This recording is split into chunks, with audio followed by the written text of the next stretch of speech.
Kellogg's Pep, the super delicious cereal, presents The Adventures of Superman. Faster than a speeding bullet. More powerful than a locomotive. Able to leap tall buildings in a single bound. Look, up in the sky. It's a bird. It's a plane. It's Superman. Yes, it's Superman. And today we begin a brand new adventure for the Man of Steel. An adventure that is to test all his great and unusual powers to the utmost. A strange and dramatic scene is taking place in the private office of Editor Perry White at the Daily Planet.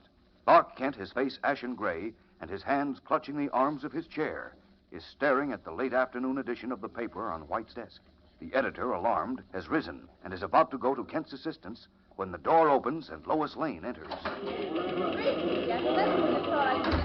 Clark, I wanted to ask you if you'd... Good heavens, what's the matter? Get some water, Lois. No. I'm all right. What happened? Don't stand there asking questions. Get some water. Well, I hear you. You don't have to scream at me. Please, Chief, I'm okay. Now, Kent, you be quiet. Don't try to talk yet. What happened, Chief? I don't know. We were sitting here talking when... I'm all right now. There's nothing the matter with me. There certainly is something the matter with you. You're as pale as a ghost. I don't want anyone in here. It's Beanie with the water. Here you are, Miss Wayne. Here, Clark. Drink this. I'm really all right now. Well, drink it anyway. Water never hurt anyone. Here, go ahead. Don't get up. I'll take the glass. Oh, I'm all right. Leave it on the desk. Okay. Yeah. Now, can't you just sit back and relax? Now, do as I say. All right. Sorry I caused all this trouble. Will someone please tell me what happened? Well, it was nothing, Lois, really. It must have been something, because when I walked in here, your face was the color of the chief's hair. Oh, what's the matter with the color of my hair? Nothing the matter with it, but it's gray. When you're as old as I am, yours will be gray, too. I don't doubt that for a moment. Now, what happened? You started to tell me, Chief. It was nothing, Lois. Believe me. You keep quiet. Go ahead, Chief. Oh, thanks. Good grief. Isn't it possible to carry on a normal conversation around here without sarcasm or screaming or jumping down people's throats? I'm asking a simple question. What happened in here that made Clark look like a ghost? If you'd only stop talking long enough for another person to get a word in edgewise, maybe you'd find out. There's nothing to find out. You keep out of this. I'm waiting, Mr. White. You too. Me too what? You too. Oh, never mind. I'd better tell you what happened before you drive me crazy. Now, we were sitting here talking. I don't remember what about. That's unimportant. When someone came up from the press room with a copy of the early afternoon edition of the paper. Who? What's the difference, who? A guy from the press room, a guy named Joe. All right. Golly. He put the paper on my desk. Here it is. We went right on talking. I got a phone call, and while I was on the wire, Kent leaned over and glanced at the front page of the paper. Next thing I knew, he looked like he was going to die right in that chair. Now, wait a minute. That's a slight exaggeration, Chief. You certainly looked that way when I came in. Well, maybe I'm tired. Maybe I need a vacation. Right now, I got some work to do in my office. You come back here and sit down. Let him go, Chief. See you all later. Darn fool. No, Lois, I'm worried about him. Maybe he Wait does a minute need... now. Let's see what's on the front page of the paper that might have shocked him. I can't imagine any news story having that effect on him. MacArthur warns Japs against sabotage. President asks for tax reduction. Coal strike pending. Noted meteorologist dies. 5 rescued from fire. That's all, except for the weather report. Maybe it wasn't anything in the paper. Clark has been acting strange lately, Chief. As though he were hiding something. What's he got to hide? It might be anything. You know as well as I do, Chief, that Clark isn't really a normal person. There's something peculiar about him. What do you mean, peculiar? Well, it's hard to put into words, but ever since I've known Clark, I've had the feeling that he's leading a double life, that he's keeping something under cover. You and your double life. Well, I have. Ever since that trial, you've had double life on the brain. He's as honest as the day is long. He's honest enough, but... Good heavens. Now what? I think I know what shocked him. Something on the front page of the paper? Yes, this item right here. Noted meteorologist dies. Dr. John Whistler, head of the Department of Meteorology at the Metropolis Museum, died at the city hospital this morning following a brief illness. I know, but why should that upset him so? Now, listen, you remember about a year ago a strange meteor fell in a field outside the city? Faintly, yes. Well, Clark covered that story. The meteor was turned over to this Dr. Whistler, and Clark interviewed him at the museum. I remember now that there was something peculiar about the meteor. The details are a little hazy now, but... Well, let's call Kent in and ask him about it. No, wait a minute. Let me think. Let's see. Kryptonite. That's what it was. What are you talking The about? meteor. Dr. Whistler called it kryptonite. It was a piece of the planet Krypton. Stop giving me double talk. What's all this got to do with Kent keeling over? I don't know, but there must be some connection. I'll get him in here. Yes, Mr. White. Oh, Miss Backrack, tell Clark Kent I want to see him. He's gone for the day, Mr. White. Where'd he go? I think he said he was going home. All right. Now, what do you make of that? First he says he's got work to do, and then he goes home. If you want the truth, I'm worried. I think I'll stop off at his apartment and have a talk with him. Yeah, I'll go along with you. Good. Shall we leave now? Well, we might as well. I'll get my hat and coat, and I'll meet you at the elevator, Chief. Concerned and puzzled about Clark Kent's condition, Lois and Perry White decide to visit him at his apartment. What will they learn? We'll return in a moment to find out. But first, Say, here's more of that exciting news. It's about the swell offer Kellogg's Pep has for you. Kellogg's Pep has a smart-looking, streamlined, real sundial wristwatch for you. One that you can wear on your wrist wherever you are to tell you the hour of the day by the sun. And in a minute, I'm going to tell you how you can get it. It's the modern 1945 version of an instrument that's been part of man's life since the days of ancient Egypt. It's about the size of the usual wristwatch, and it's made from gleaming aluminum with a strap that holds it flat on your wrist. To use it, you lift the pointer and aim it due north. The sun's rays will make the shadow of the pointer fall on the dial, showing the hour of the day. Boy, what fun you can have playing cops and robbers and meeting when the shadow falls at 3. Now, here's how you get this grand Kellogg's Pep offer. Ask Mom to get a good supply of Kellogg's Pep at the store. Then send 2 box tops marked top from the Pep packages along with 10 cents in cash and your name and address clearly printed to Superman, Box 157, Battle Creek, Michigan. and now, back to the adventures of Superman. Alone in his apartment, Clark Kent, obviously troubled, is pacing back and forth across the living room floor.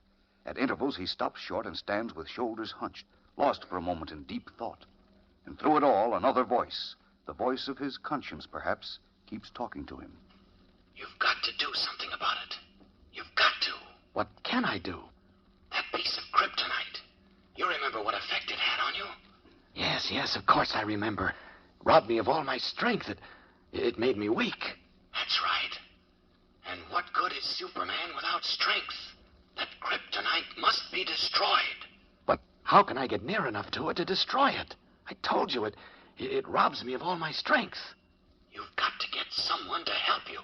Where is it? It's in Dr. Whistler's private vault at the museum. He sealed it up at my request. But now he's dead.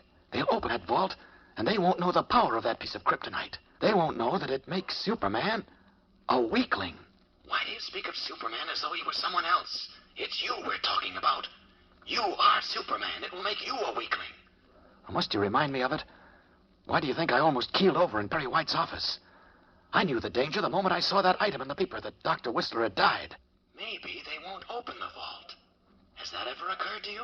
Yes, but it's not likely. I'm in constant danger unless that piece of kryptonite is destroyed. Why, I have enemies all over the world. Clever enemies. What if it fell into their hands? There's only one answer. You'll have to tell someone. You'll have to get someone to help you. But how can I reveal my identity? That's a secret I've guarded for years. What's that? Someone's at the door. Good Lord. Lois and Perry White. This is your chance. Tell them the story. Get them to help you. Oh, no. No, I can't. You've got to. Go ahead. Just a moment. I'm coming. Oh, well, hello. What brings you two here? We just thought we'd stop by to see how you were. May we come in? Well, sure, of course. Oh, I'm fine now. Feel like $1 million. Now, look, Kent, let's not beat around the bush. There's something wrong with you. You're not yourself. What do you mean, Chief? Lois has the idea you're hiding something. Hiding something? Clark, do you know anything about a piece of kryptonite? What? Hey, Kent, what's the matter? nothing. You see, I was right, Chief. There is a connection. What are you talking about, Lois? Now, we want the truth, Kent, straight from the shoulder. You're in trouble, and we know it. We're ready to help you if you'll tell us what's wrong. But believe me, Clark, be sensible. When you read about Dr. Whistler's death in the chief's office, you almost fainted. No, you're the just... The same thing happened just a moment ago when I mentioned the piece of kryptonite. Well... There must be some connection. All right. There is some connection. Well, sit down, Kent, and tell us all about it. Remember that we're your friends. We'll move heaven and earth to help you if we can. Well, it's a long story, and part of it's going to amaze you, but I suppose I'll have to tell it. Go ahead, Clark. Anxiously, Lois Lane and Perry White lean forward in their chairs as Clark Kent draws a deep breath and begins his story. What is he going to tell them? Is he finally, after years of guarding the secret, going to reveal his double identity? Reveal that Clark Kent and Superman are one and the same person? This is a tense moment, a moment for which many of us have been waiting. So be sure to tune in tomorrow, same time, same station, for The Adventures of Superman. Faster than a speeding bullet. More powerful than a locomotive. Able to leap tall buildings at a single bound. Look, up in the sky. It's a bird. It's a plane. It's Superman. Fellows and girls, be sure to follow The Adventures of Superman. Brought to you every day, Monday through Friday. Same time, same station, by the makers of that super delicious cereal, Kellogg's Pep. And for other thrilling adventures of Superman, see your local newspaper. Superman is also a copyrighted feature appearing in Superman DC publications. This is the Mutual Broadcasting System. Kellogg's Pep, the super delicious cereal, presents The Adventures of Superman. Faster than a speeding bullet. More powerful than a locomotive. Able to leap tall buildings at a single bound. Look, up in the sky. It's a bird. It's a plane. It's Superman. Yes, it's Superman. And today, the Man of Steel tells a story, a wondrous story of the planet Krypton and how he, Superman, came to Earth. Almost a year ago, as some of you will remember, a flaming meteor fell out of the sky and landed in an open field in a suburb of Metropolis. Brought to the Metropolis Museum by Dr. John Whistler, a famous meteorologist, it was discovered to be a piece of kryptonite, a fragment of the shattered planet Krypton. Sent to interview Dr. Whistler at the museum, Clark Kent, in reality Superman, discovered to his horror that if he approached within a distance of 10 feet of the strange green glowing meteor, he lost all his strength. Panic-stricken, he influenced Whistler to seal the meteor in a private vault.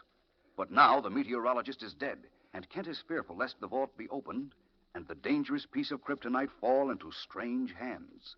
As we continue now, Lois Lane and Editor Perry White are at Kent's apartment, where Kent is about to tell them why he seems so worried. Listen. This is a strange story you're about to hear. I just hope I can trust you to let it go no further. Now, don't be a fool, Kent. What is it? Well, it concerns Superman. Superman? Yes.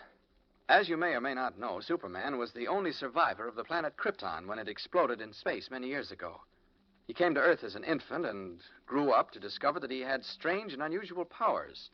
I mean, he had impenetrable skin and tremendous strength and the ability to withstand fire and flame. He also had the power to leap great distances and to sustain himself in midair. Perhaps I better go back and tell you the whole story, huh? What story? The story of how Superman came to Earth, Chief. What? Well, how do you know that, Clark? I'll explain later, Lois. First, I want to take you on a far journey, millions of miles from the Earth, where, not so many years ago, the planet Krypton burned like a wondrous star in the heavens. Here, civilization was far advanced.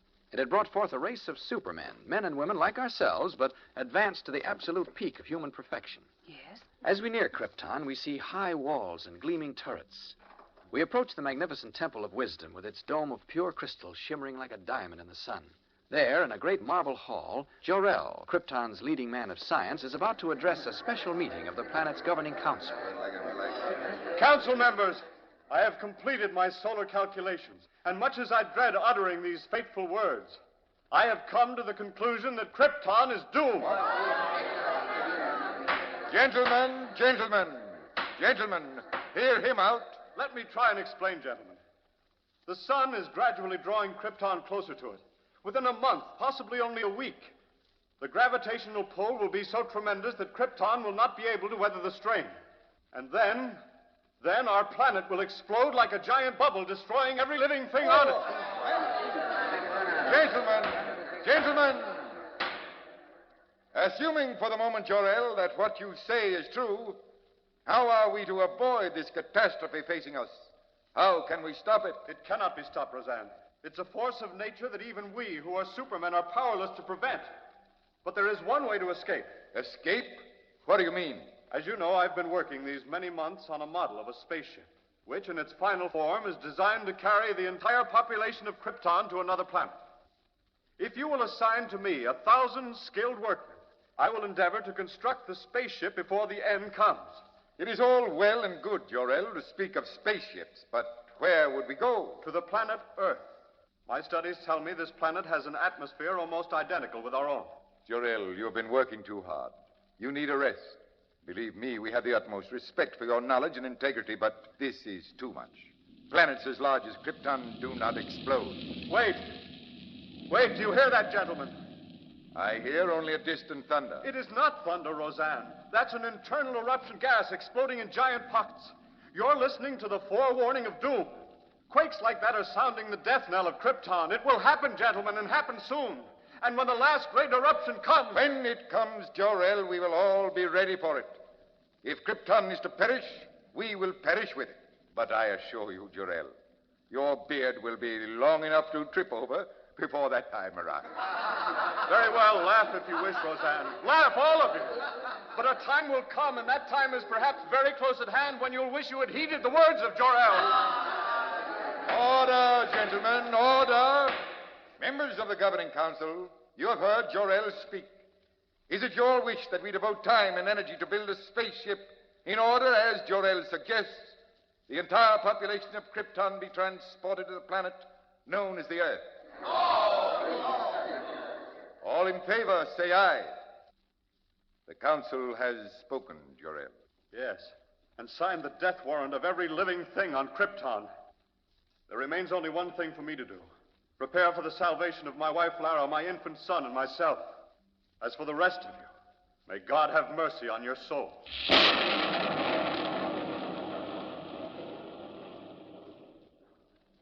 Leaving the Temple of Wisdom with the mocking laughter of the council members ringing in his ears, Jor-El hurried to the terrace of his hilltop home and feverishly set to work on the steel model of his spaceship. Time was short, as he alone knew. A matter of days, possibly only hours. Driving home the last rivet, he stepped back to examine the bullet-shaped spaceship, only to discover his young wife standing behind him. Oh, Lara, I didn't hear you come out. You were too intent on your work. What did the council say, Jor-El? They laughed at me, Lara. Marked me for a fool. Even Roseanne? Oh, he above all. But no matter. The model is finished now, and tomorrow at dawn I'll send it on its way, watching its flight through the high-powered telescope on the observatory roof. And once I have proven to myself that it works, I will begin building a spaceship large enough to carry all three of us to the planet Earth. Jor-El, I feel faint. It seems to have grown oppressively hot. Is that because we're being drawn closer to the sun? Yes, there's a strange glow on the western sky. I don't like it. Where is Collyer? Asleep. I had quite a time with him. He was restless all day. Jor-El, what was that? An internal quake. A bad one. Jor-El, the house is shaking. Easy, Lara, easy. What's happening? It may pass over. You'd better go in. No, my place is with you. Jor-El, look. The sky, it's darkening. Lara, this is the end. Krypton is breaking apart. Jor-El! Jor-El!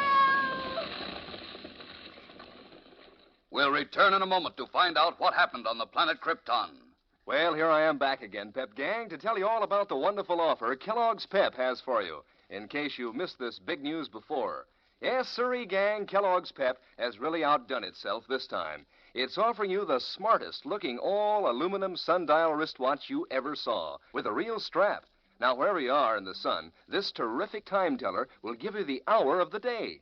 In a minute, I'm going to tell you how you can get this one, but let me tell you all about it first. This sundial wristwatch lies flat on your wrist until you're ready to use it. Then, you just lift the shadow hand or pointer and aim it due north. And presto, you have the time of day just by seeing where the pointer's shadow falls on the dial. Why, could anything be easier? And this handsome sundial wristwatch is about the size of the usual wristwatch. Now, here's how you get one. Just send 2 box tops marked top from 2 packages of that super delicious whole wheat flake cereal, Kellogg's Pep, along with 10 cents in cash and your name and address, clearly printed to Superman, Box 157, Battle Creek, Michigan. Be the first around your part of town to own this real sundial wristwatch. And now, back to the adventures of Superman. In his guise of Clark Kent, Superman is telling Lois Lane and Perry White of the last minutes on the doomed planet Krypton. How his father, Jor-El, had just completed an experimental model of a spaceship when a strange blood-red glow appeared in the sky, and a series of thunderous crashes and deep rumbles, increasing in intensity, shook the ground under the feet of Jor-El and Lara, his young wife. Lara, this is the end. Krypton is breaking apart. What can we do, Jor-El? Oh, nothing. I was a fool for waiting this long. Oh, it wasn't your fault, Jor-El. The council... Oh, I should have built a spaceship months ago, and now we have only a model. Oh, but wait. It can carry one of us to safety. You, Lara. No. No, if only one of us can be saved, it should be our son. You wait here, I'll get him. Lara! Lara! No, perhaps she's right. It should be the boy. Oh, now, if I can only get this atomic generator working, build up enough pressure, I hope there's time. There. Jor-El. Yes? Here he is, still fast asleep. Here, I'll open the door. I'll put him inside. Gently. Jor-El, are you sure? Hurry, hurry, Lara. He's in, Jor-El. Here, good. Now stand back, Lara. Pressure's building up. How long will it take? Oh, I don't know. Look, the Temple of Wisdom's on fire. All the towers are crumbling. Here, come close to me, Lara. The end is not far off. The mountains are breaking up. Jor-El, the pressure. What's happening? It's building up slowly. Perhaps you're too late if it doesn't happen soon. Lara, it's gone. Our son is on his way to Earth. Hello! Hello! Screaming through space, the tiny steel rocket headed toward Earth, leaving the glowing fragments of the exploding planet Krypton behind it. Good heavens, Clark. Go on, Kent. That baby in the rocket. It was Superman, wasn't it? Yes, Chief. That is, he grew up to be the person we know as Superman. And now I'm going to tell you and Lois what happened to him and why I need your help so desperately. You see, Jor-El had set the directional finders in the tiny rocket ship bearing his infant son toward this planet, Earth. A strange expression on his face. Clark Kent begins to tell Perry White and Lois Lane what happened to himself. What is the rest of the fabulous saga of Superman? And is Kent, now in such grave danger, actually going to reveal at last that he is Superman? Don't miss tomorrow's exciting episode, fellows and girls. Tune in, same time, same station, and listen to The Adventures of Superman. Faster than a speeding bullet. More powerful than a locomotive. Able to leap tall buildings at a single bound. Look, up in the sky. It's a bird. It's a plane. It's Superman. Fellows and girls, be sure to follow the adventures of Superman, brought to you every day, Monday through Friday, same time, same station, by the makers of that super delicious cereal, Kellogg's Pep. And for other thrilling adventures of Superman, see your local newspaper. Superman is also a copyrighted feature appearing in Superman DC publications. This is the Mutual Broadcasting System.